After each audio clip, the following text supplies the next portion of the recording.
নাম পরিচয় একটু বলুন। সম্মানিত সাংবাদিক ভাইয়েরা, উপস্থিত আমাদের প্রধান সমন্বয়ক সহ সকল সমন্বয়কদের এবং আমাদের উপস্থিত শিক্ষকদের আমি সালাম জানিয়ে, আমি মোহাম্মদ জহুরুল ইসলাম, ননএমপি সভাপতি পিরোজপুর জেলা। আমরা এই তৃতীয়বারের মতন একাধারে 40 দিন এবং সর্বমোট 60 দিন এই প্রেস ক্লাবের সম্মুখে আমরা এমপি মুক্তির আন্দোলনে অবস্থান করতেছি।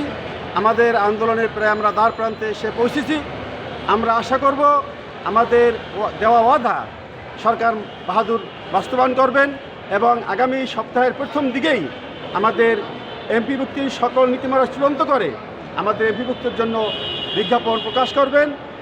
এই আশাবাদ নিয়েই আমরা মাঠে অবস্থান করছি।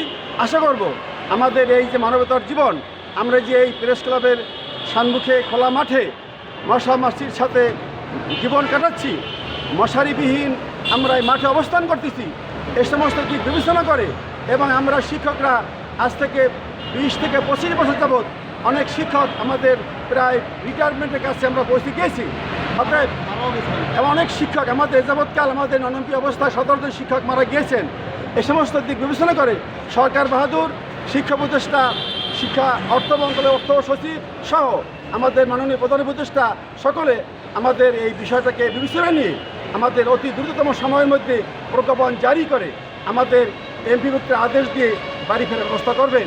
এই আশাবাদ ব্যক্ত করে সকলকে ধন্যবাদ জ্ঞাপন করে আমি শেষ করছি। আসসালামু আলাইকুম ওয়া রাহমাতুল্লাহি ওয়া বারাকাতুহু। আমাদের তরফ থেকে আপনাদেরকে অনেক অনেক ধন্যবাদ। সবাইকে ধন্যবাদ। আল্লাহ হাফেজ। আসসালামু আলাইকুম।